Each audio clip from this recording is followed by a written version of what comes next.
हिंदुस्तान की आज़ादी के लिए सिर्फ एक या दो लोगों ने अपनी जीवन की कुर्बानी नहीं दी। कई हज़ारों, लाखों लोगों ने ये कुर्बानी दी थी, लेकिन हम बीइंग इंडियंस सिर्फ 2-4 नाम ही याद रखते हैं। जैसे गांधी जी, नेहरू जी और थोड़ा हम आगे बढ़े हैं तो भगत सिंह हो गए, सरदार वल्लभ भाई पटेल हो गए, सुभाष चंद्र बोस हो गए। इन नामों के अलावा हमें उन किसी भी नाम के बारे में पता नहीं है जिन्होंने बैकग्राउंड में रह के इन नामों की मदद की। इनकी वजह से हमको आज आज़ादी प्राप्त है। Hello everyone, this is Saumya from Saumya sphere और आज हम उन्हीं लोगों के बारे में बात करेंगे जिन्होंने पीछे रहकर अपना पूरा हाथ बढ़ा के आगे हिंदुस्तान को आज़ादी दिलाई। और स्पेसिफिकली हम उन महिलाओं की बात करेंगे जिनका नाम कहीं भी नहीं है। एक पैट्रियार्की सोसाइटी में रहने की वजह से महिलाओं ने अपना पूरा योगदान तो दिया हिंदुस्तान की आज़ादी में, पर कुछ महिलाओं के अलावा हम किसी भी महिलाओं का नाम नहीं जानते हैं जिन्होंने अपना पूरा जीवन न्योछावर कर दिया सिर्फ हिंदुस्तान को आज़ादी दिलाने के। आगे बढ़ने से पहले मैं आपसे रिक्वेस्ट करना चाहूंगी कि please to subscribe our channel. तो हिंदुस्तान की आज़ादी की जो पूरी फ्रीडम फाइट थी उसने बहुत जोर पकड़ लिया 1920 के बाद से। 1920 से लेकर 1947 तक कई सारे मूवमेंट्स हुए, जैसे कि क्विट इंडिया मूवमेंट है, नॉन कोऑपरेशन मूवमेंट है, चंपारण मूवमेंट है, एक्सेट्रा एक्सेट्रा। इन सारे मूवमेंट्स में कई हजारों लाखों हिंदुस्तानियों ने आगे बढ़ चढ़ के हाथ लिया और फिर आज़ादी फाइनली हमको मिली। पर इनमें बहुत से नाम ऐसे भी हैं जो मैंने सुने भी नहीं है, लेकिन उन लोगों ने बहुत महत्वपूर्ण भूमिका निभाई है। जैसे कि करतार सिंह हो गए, तिलका मांझी हो गए, तिरपुर कुमावरन हो गए और कुशल कुंवर हो गए। ये ऐसे नाम हैं जिनके हमने शायद कभी सुने भी नहीं है। और इन नामों के अलावा कई ऐसी औरतें हैं जिनका तो हमें पता ही नहीं है। अगर हम और आप अपनी जनरल इंफॉर्मेशन की माने तो बहुत ही कम औरतों ने शायद बढ़ चढ़ के हाथ लिया होगा, आगे बढ़ाए होंगे, लेकिन ऐसा नहीं है। जितने ही आदमियों ने बढ़ चढ़ के इस फ्रीडम फाइट में अपना सहयोग दिया था, उतनी महिलाओं ने भी सहयोग दिया है।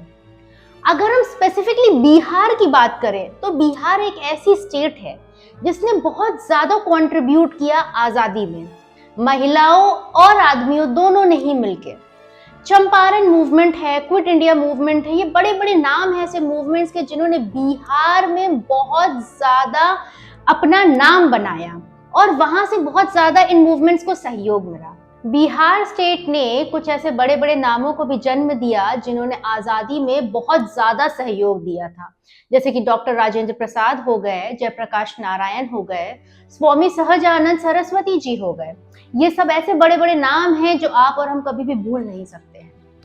बिहार स्टेट ने ही ऐसी बहुत महिलाओं को भी जन्म दिया जिन्होंने बहुत ज्यादा कंट्रीब्यूट किया। हालांकि वो समय ऐसा था अर्ली 1900s का जब महिलाओं को घर से चार दीवारी से बाहर निकलने का बहुत ज्यादा मौका नहीं दिया जाता था, पर वो समय की मांग ऐसी थी, हिंदुस्तान के हालात ऐसे थे कि ये महिलाएं भी सोसाइटी के सारे नॉर्म्स को तोड़ते हुए उन चार दीवारियों से बाहर निकली और अपना पूर्ण सहयोग दिया और हमें आज आजादी दी। आज हमें वो आजादी दी कि आज के समय की महिलाएं बढ़ चढ़ के हिंदुस्तान की इकोनॉमी को आगे बढ़ाने में भी एक बहुत बड़ा सहयोग दे रही हैं। ऐसे कुछ नाम हैं जिनमें सबसे पहला नाम आता है सरस्वती देवी का। सरस्वती देवी का जन्म बिहार के हजारीबाग डिस्ट्रिक्ट में हुआ था 5 फरवरी 1901 में। उनके पिताजी राय विष्णु दयाल लाल सिन्हा जी एक टीचर थे जो पर्शियन अरबिक लैंग्वेजेस पढ़ाते थे कोलंबस कॉलेज हजारीबाग में। मात्र 13 साल की उम्र में सरस्वती देवी जी की शादी हो गई एक केदारनाथ सहाय नाम के व्यक्ति के साथ, जो खुद एक लॉयर थे और फ्रीडम फाइटर थे। फ्रीडम फाइटर होने की वजह से बिहार में उस वक्त डॉक्टर राजेंद्र प्रसाद बहुत ज्यादा स्टूडेंट्स के साथ एसोसिएटेड थे और कई मूवमेंट्स लॉन्च करते थे। इसी वजह से केदारनाथ जी भी डॉक्टर राजेंद्र प्रसाद के साथ बहुत इन्वॉल्व रहते थे और इन्हीं वजहों से बहुत सारे फ्रीडम फाइटर्स केदारनाथ के घर आया करते थे। उन फ्रीडम फाइटर्स के साथ सरस्वती देवी भी बहुत ज्यादा इंटरेक्ट करती थी, उनकी बातें सुनती थी, समझती थी और इसी वजह से उनका बहुत ज्यादा मन हो गया फ्रीडम फाइट में खुद भी उतरने का। और इसी वजह से 1916 में वो स्वयं फ्रीडम फाइट में ज्वाइन करा और उसके बाद 1921 में नॉन कोऑपरेशन मूवमेंट में हिस्सा लेते हुए उनको ब्रिटिश सरकार ने अरेस्ट कर लिया।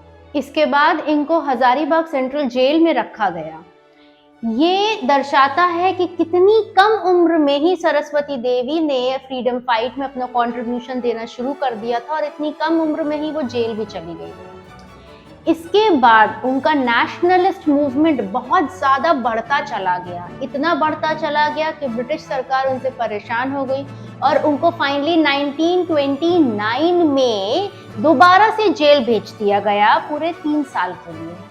इस समय उनका छोटा बेटा द्वारका नाथ सिर्फ 1 साल का था। इस वजह से सरस्वती देवी द्वारका नाथ को अपने साथ जेल में लेके गई।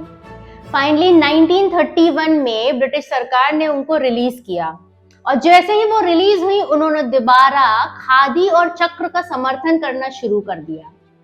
1931 में ही उन्होंने करीब 600 से 700 लोगों को एड्रेस करते हुए एक बहुत ही मोटिवेशनल स्पीच दी और कई लोगों को फ्रीडम फाइट में कूदने के लिए मोटिवेट किया, जिसकी वजह से बहुत सारा यूथ और लेडीज ने फ्रीडम फाइट को ज्वाइन किया। 1940 में रामगढ़ कांग्रेस सेक्शन के दौरान डॉक्टर राजेंद्र प्रसाद बीमार हो गए थे और उस वक्त उन्होंने सरस्वती देवी को ही ट्रस्ट करा और उनके घर में 2 दिन रहे और अपनी बीमारी से उभरे और उसके बाद वो पूरा मूवमेंट बहुत ज्यादा जोर शोर से आगे बढ़ा। इसमें फिर से सरस्वती देवी ने अपना बहुत ज्यादा सहयोग दिया। 1942 में क्विट इंडिया मूवमेंट का समर्थन करते हुए बहुत बड़े बड़े लोग जेल चले गए, लेकिन उस समय अपनी इंटेलिजेंस की वजह से सरस्वती देवी जेल जाने से बच गई और ब्रिटिश सरकार को चकमा दिया। ब्रिटिश सरकार को चकमा देने के बाद सरस्वती देवी चुपचाप उसी शाम को हजारीबाग के एक कॉलेज, कोलंबस कॉलेज में गई और वहां पे उन्होंने स्टूडेंट्स को बहुत लंबा चौड़ा एक भाषण दिया, मोटिवेट किया। उन्होंने उन स्टूडेंट्स के सामने अपनी चूड़ियां उतार के फेंक दी, उसको ऐसा सिंबलाइज किया कि हम सबको ऑप्रेस किया जा रहा है, क्योंकि क्विट इंडिया मूवमेंट में इतने बड़े बड़े लोगों को जेल में डाल दिया गया था। सरस्वती देवी ने उन स्टूडेंट्स को मोटिवेट किया कि हमारे लीडर्स को जबरन जेल में डाल दिया गया है और उनको रिहा कराना हमारा ही काम है। इससे मोटिवेट होके उन स्टूडेंट्स ने इतना ज्यादा मार्च किया पूरे शहर में कि पूरे शहर में बहुत डिस्टर्बेंस हो गया, जिसको देखते हुए ब्रिटिश सरकार ने फाइनली सरस्वती देवी को ट्रैक किया और उनको अरेस्ट करके भागलपुर जेल में डाल दिया। ये देख के स्टूडेंट्स और ज्यादा गुस्से में आ गए, आक्रोश में आ गए और उनका आक्रोश और गुस्सा देख के ब्रिटिश सरकार को सरस्वती देवी को रिहा करना पड़ गया। जेल से रिहा होने के फौरन बाद ही सरस्वती देवी ने दोबारा इतनी भड़काऊ स्पीच दे दी कि स्टूडेंट्स और ज्यादा मोटिवेट हो गए, जिसको देखते हुए ब्रिटिश सरकार ने उनको फौरन ही दोबारा अरेस्ट कर दिया। इसके बाद 1942 में रामचरण सहाय, जो सरस्वती देवी के बड़े पुत्र थे, वो भी बढ़ चढ़ के फ्रीडम मूवमेंट में इन्वॉल्व थे और इतना ज्यादा इन्वॉल्व थे कि वो भी ब्रिटिश सरकार को बिल्कुल भी सुहाते नहीं थे और इसको देखते हुए ब्रिटिश सरकार ने रामचरण सहाय को भी अरेस्ट कर दिया। फाइनली 1944 में दोनों सरस्वती देवी और उनके बेटे रामचरण सहाय को जेल से रिलीज किया गया। बार बार सरस्वती देवी अरेस्ट होती गई, बार बार उन्होंने स्पीचेस दी, छुप के रही, सामने आके रही और अपने दोनों बेटों को भी फ्रीडम फाइट्स में ही डाल दिया। इस तरह का मोटिवेशन था और इनके ही इतने प्रबल मोटिवेशन की वजह से, इतने प्रबल सहयोग की वजह से फाइनली 1947 में हमको आजादी प्राप्त हुई। अगर यहाँ तक वीडियो पसंद आया हो तो please do subscribe our channel. Saraswati Devi की तरह ही एक और बहुत ज्यादा महत्वपूर्ण नाम आता है बिहार की धरती से और ये नाम है तारा रानी श्रीवास्तव का। तारा रानी श्रीवास्तव का जन्म बिहार के एक छोटे से सरन नामक गांव में हुआ था, एक गरीब परिवार में। मात्र 13 साल की उम्र में इनकी भी शादी हो गई थी फुलेंदु बाबू नाम के एक व्यक्ति के साथ। फुलेंदु बाबू खुद भी एक फ्रीडम फाइटर थे। बहुत ही कम उम्र से तारा रानी भी बहुत ज्यादा मानती थी फ्रीडम फाइटर्स को और बहुत ज्यादा अपना सहयोग देना चाहती थी। जैसा कि हमें पता है वो समय महिलाओं को बहुत ज्यादा बाहर निकलने नहीं दिया जाता था, वो चार दीवारी में ही रहती थी। लेकिन तारा रानी की ये इच्छा पूरी की उनके पति फुलेंदु बाबू ने। फुलेंदु बाबू ने ही तारा रानी को मोटिवेट किया कि तुम भी बाहर निकलो और फ्रीडम फाइट में हमारा सहयोग दो। तारा देवी जब चार दीवारी से बाहर निकली और फ्रीडम फाइट में अपना सहयोग देना शुरू किया, तो उनको देखते हुए उनके आसपास की, पड़ोस की, उनके गांव की कई महिलाएं भी मोटिवेट हुई और वो भी फ्रीडम फाइट को ज्वाइन करने लगी। तारा देवी ने खुद भी बहुत सारी ऐसी औरतों को मोटिवेट किया और उनको घरों से बाहर निकाला। 1942 में गांधी जी हर गांव के बड़े मुखिया से मिलते थे जो फ्रीडम फाइट में इन्वॉल्व थे और उनको बोला कि भारत छोड़ो आंदोलन में अपने विलेजर्स को आप सहयोग दिलवाइए। इसके बाद फुलेंदु बाबू और तारा देवी ने अपने गांव के बहुत सारे लोगों को इकट्ठा किया, उनको मोटिवेट किया और उनको क्विट इंडिया मूवमेंट यानी कि भारत छोड़ो आंदोलन में ब्रिटिश राज के अगेंस्ट पार्टिसिपेट करने के लिए मोटिवेट किया। इस मूवमेंट को आगे बढ़ाते हुए ऐसा सोचा गया था कि ये पूरा ग्रुप जो सरन विलेज में तैयार करा था फुलेंदु बाबू ने और तारा देवी ने, ये सब मार्च करेंगे और थोड़ा ही आगे 67 किलोमीटर दूर एक पुलिस स्टेशन था, वहां जाके हिंदुस्तान का झंडा लहराएंगे। जब ये मार्च करते हुए आगे जा रहे थे तो ब्रिटिश राज ने इनके ऊपर लाठी चार्ज कर दिया। लाठी चार्ज से भी जब ये क्राउड नहीं रुका, क्योंकि इतने ज्यादा ये मोटिवेटेड थे फुलेंदु बाबू और तारा देवी के द्वारा, कि फिर ब्रिटिश राज को इनके ऊपर गोलियां चलानी पड़ी। क्योंकि फुलेंदु बाबू सबसे आगे खड़े हुए थे और वो इस पूरी क्राउड को लीड कर रहे थे, उनको गोली लग गई और वो गिर गए। ये देख के हालांकि तारा देवी बहुत ज्यादा शॉक हो गई थी, उन्होंने फौरन ही अपने पति के उस घाव के ऊपर अपनी साड़ी से एक टुकड़ा फाड़ के बांधा। लेकिन उनके पति ने उनको मोटिवेट किया कि तुम मेरी वजह से यहाँ रुको मत, तुम इस क्राउड को लीड करो और पुलिस स्टेशन पे पहुंचो और वहां जाके झंडा लहराओ। ये बात मानते हुए तारा देवी ने अपने पति को वहीं छोड़ा और वो क्राउड को आगे लेके चली गई। पुलिस स्टेशन वो पहुंची और वहां पे अपना हिंदुस्तान का झंडा फहराने में वो सफल हुई। जब वो वापस लौट के आई तो उनको पता चला कि गोली लगने की वजह से फुलेंदु बाबू को इतना ज्यादा इंजरीज हो गई थी कि वहां पे उनकी मौत हो गई, वो शहीद हो गए। ये जब पूरा मूवमेंट हुआ जिसमें फुलेंदु बाबू और तारा रानी ने बढ़ चढ़ के पूरा साथ दिया था और फुलेंदु बाबू जो है शहीद हो गए थे, ये वो समय था जब तारा रानी और फुलेंदु बाबू की बहुत ही नई शादी हुई थी। तो अपनी शादी के बड़े ही शुरुआती दौर में ही इस फ्रीडम फाइट को कंट्रीब्यूट करने के लिए तारा देवी एक विडो हो गई। फुलेंदु बाबू के इस हाईएस्ट सैक्रिफाइस को श्रद्धांजलि देने के लिए 15 अगस्त 1942 को एक प्रेयर मीटिंग रखी गई थी। इसके बाद तारा देवी जानती थी कि उनके चैलेंजेस बढ़ने वाले हैं, क्योंकि उनकी नई शादी हुई थी, वो बहुत जवान थी और फौरन ही वो एक विधवा हो गई। एक यंग विडो के चैलेंजेस उस समय के रूढ़िवादी समाज में बहुत ज्यादा थे, फिर भी वो पीछे नहीं हटी, वो आगे बढ़ती ही गई। उन्होंने बहुत सारे मूवमेंट्स में गांधी जी का बहुत सहयोग दिया, भारत छोड़ो आंदोलन में बढ़ चढ़ के सहयोग दिया और फाइनली हमारे देश को 15 अगस्त 1947 में आजादी प्राप्त करवाई। इस तरह का सहयोग था इतनी कम उम्र में विधवा होने के बावजूद भी तारा रानी श्रीवास्तव का, और उनके ही इन बलिदानों की वजह से फाइनली हमको आजादी मिली। इन दोनों महिला क्रांतिकारियों की बात करने के बाद जो तीसरी महिला क्रांतिकारी हैं वो है रामस्वरूप देवी। रामस्वरूप देवी जी का जन्म एक बहुत ही अमीर परिवार में हुआ था, लैंडलॉर्ड्स के परिवार में हुआ था और इनका पिताजी का नाम था भूप नारायण। भूप नारायण हालांकि एक लैंडलॉर्ड थे, लेकिन वो एजुकेशन में बहुत बिलीव करते थे और बेटी होने के बावजूद उन्होंने रामस्वरूप देवी को बहुत मोटिवेट किया कि वो अपनी पूरी एजुकेशन खत्म करें और इसी वजह से उन्होंने मैट्रिक पास किया। उस समय चाइल्ड मैरिज बहुत ही आम चीज हुआ करती थी और इसी के अंतर्गत रामस्वरूप देवी जी की शादी भी मात्र 9 साल की उम्र में हरमाधव प्रसाद के साथ कर दी गई थी, छपरा जिले में। हरमाधव प्रसाद बहुत ही खुले स्वभाव के थे, बहुत ही खुले विचारों के थे और एक क्रांतिकारी थे। हालांकि वो भी रामस्वरूप देवी के परिवार की तरह ही लैंडलॉर्ड्स के परिवार में थे और एक बहुत ही धनी व्यक्ति थे, लेकिन खुले विचारों की वजह से और एक क्रांतिकारी होने की वजह से वो उन कुप्रथाओं को फॉलो नहीं करते थे जो उनका परिवार करता था, जैसे कि औरतों को घर में ही रहना चाहिए, पर्दा करना चाहिए, एक्सेट्रा एक्सेट्रा।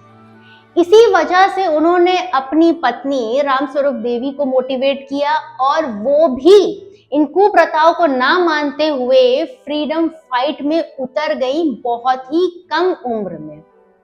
रामस्वरूप देवी ने अपना बहुत महत्वपूर्ण योगदान दिया कई बड़े बड़े मूवमेंट्स में, जैसे कि quit India movement, non cooperation movement और सॉल्ट सत्याग्रह मूवमेंट। 1921 में सिविल डिसोबीडियंस मूवमेंट में ऐसा कहा जाता है कि रामस्वरूप देवी ने बहुत ज्यादा योगदान दिया था।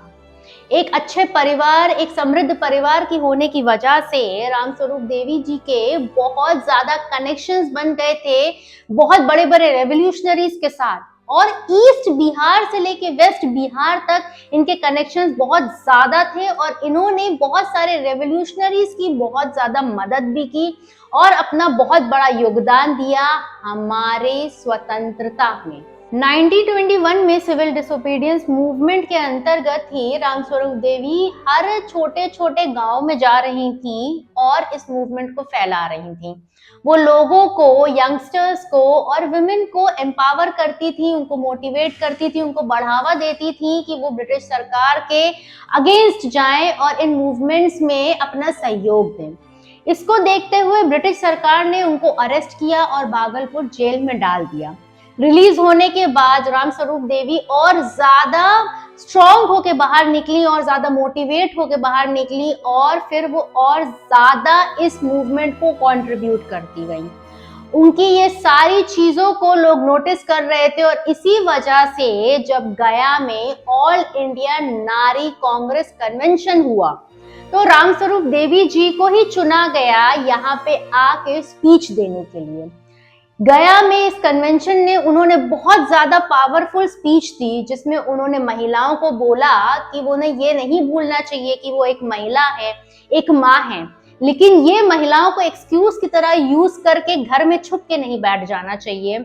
उन्हें और ज्यादा स्ट्रॉन्ग होके बाहर निकलना चाहिए, क्योंकि एक गाड़ी को आगे बढ़ने के लिए सिर्फ एक पहिया नहीं, दो पहिए चाहिए होते हैं। वो दूसरा पहिया ये घर में बैठी हुई महिलाएं थी जिन्हें आगे बढ़ के बाहर निकलना चाहिए, ताकि फ्रीडम फाइट की जो ये गाड़ी है ये और ज्यादा स्ट्रॉन्ग होके आगे बढ़ सके।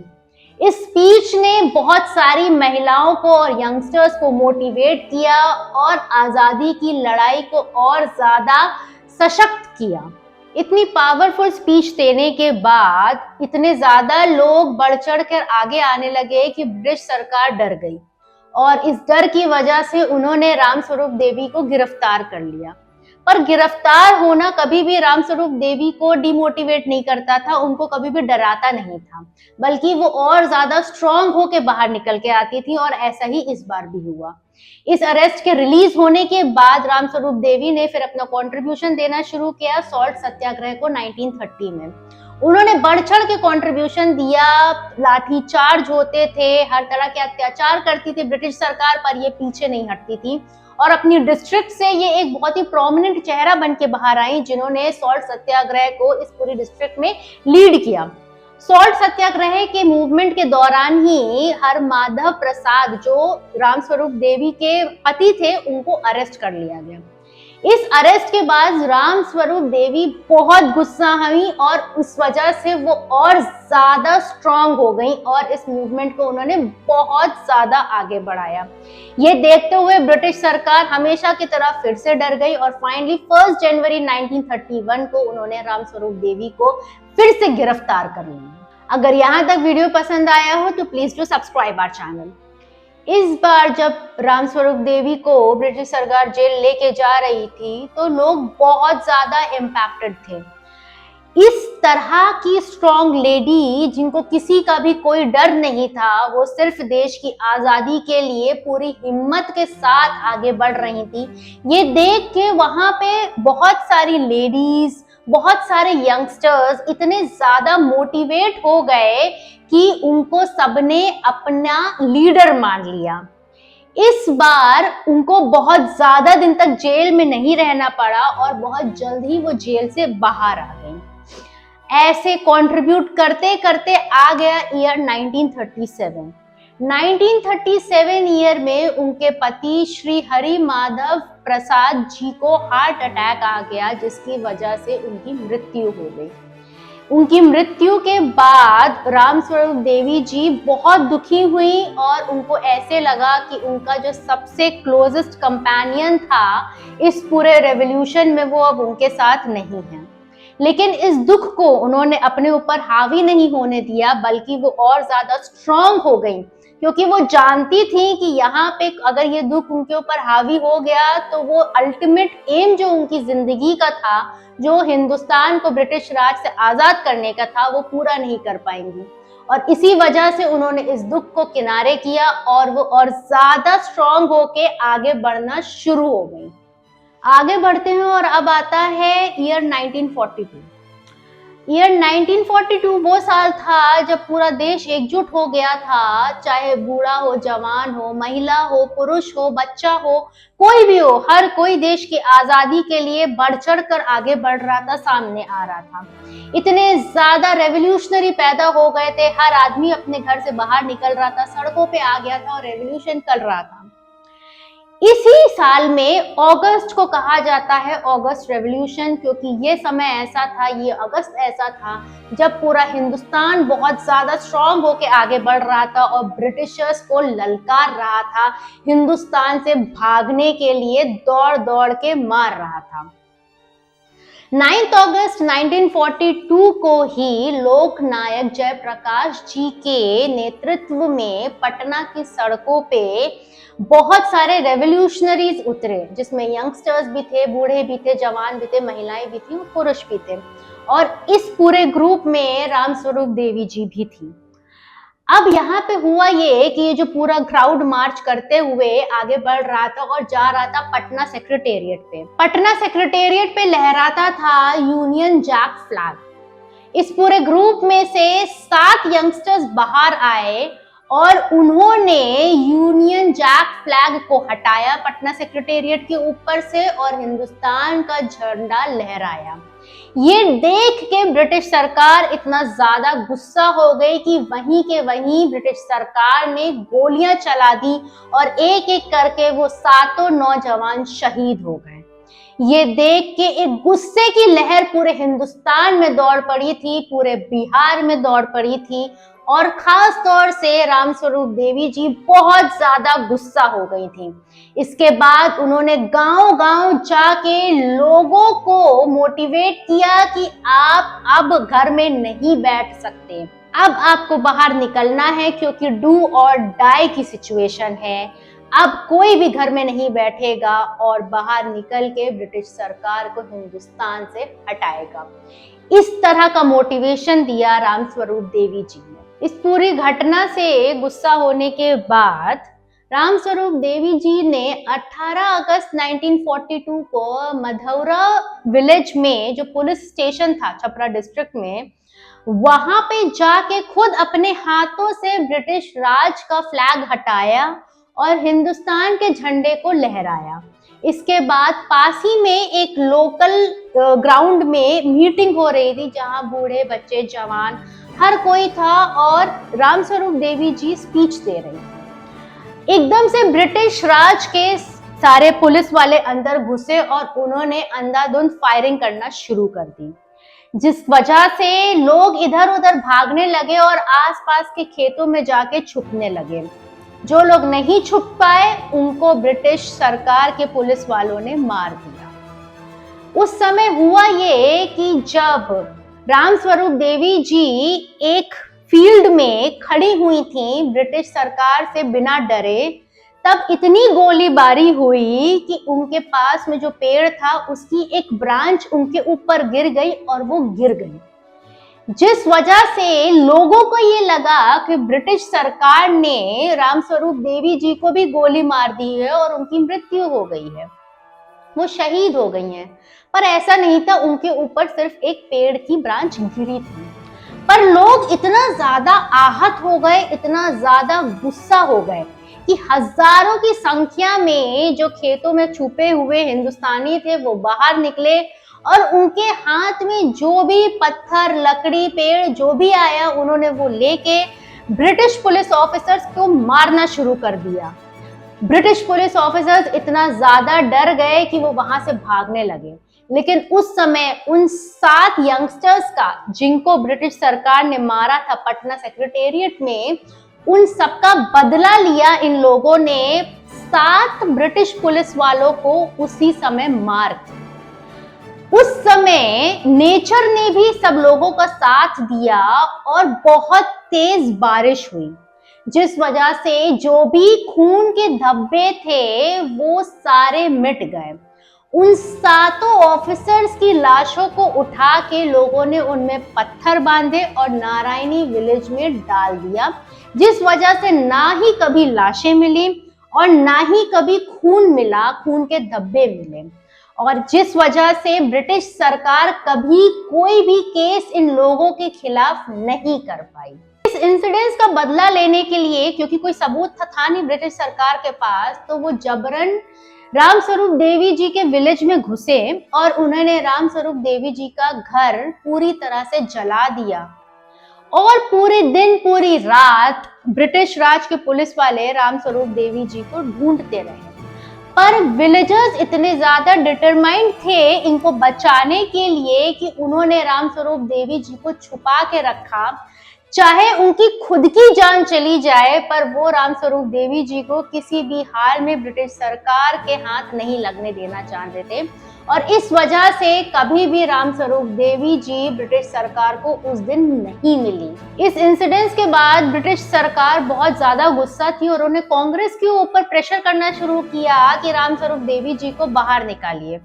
कांग्रेस ने सीक्रेट मैसेज दिया रामस्वरूप देवी जी को, जिसके बाद रामस्वरूप देवी जी स्वयं बाहर आई और उन्होंने सरेंडर किया और फिर ब्रिटिश राज में उनको जेल में डाल दिया गया। फाइनली 15 अगस्त 1947 को जब हमको आजादी प्राप्त हुई, तब रामस्वरूप देवी जी जेल से बाहर आई और वो बहुत खुश हुई। ये वही समय था जब इन सारे लोगों ने अपनी जीवन से जिस तरह से हमारे देश को आजादी दिलाई थी, ये आज उसका सेलिब्रेशन था। इससे रामस्वरूप देवी जी बहुत ज्यादा खुश थी। इसके बाद 1952 में फाइनली इंडिया में उनकी कॉन्स्टिट्यूएंसी में जब इलेक्शंस हुए तो वो खड़ी हुई, क्योंकि वो अब देश को सर्व करना चाहती थी। हालांकि उनके अगेंस्ट 6 और कॉम्पिटिटर्स थे, पर उन 6 के 6 कॉम्पिटिटर्स को पछाड़ते हुए रामस्वरूप देवी जी इलेक्शन जीती। इस तरह का इम्पैक्ट था रामस्वरूप देवी जी का अपने उस डिस्ट्रिक्ट में, इस तरह का कंट्रीब्यूशन था कि वहां के लोग उनको बहुत ज्यादा जानते थे, बहुत ज्यादा मानते थे और सपोर्ट करते थे।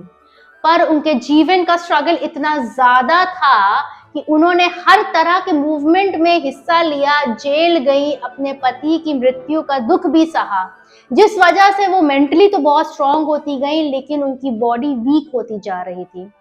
फाइनली अक्टूबर 1953 में एक दिन सुबह वो मृत्यु को प्राप्त हुई और बिहार की इस स्ट्रॉन्ग लेडी ने अपनी आखिरी सांस ली।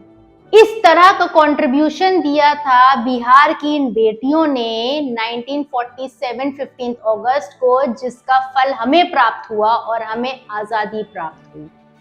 इसी तरह की और इंटरेस्टिंग वीडियोस अगर आप देखना चाहते हैं, इंटरेस्टिंग डिस्कशंस करना चाहते हैं, इंसाइटफुल वीडियोस देखना चाहते हैं, तो please do like our videos and subscribe our channel. Thank you so much.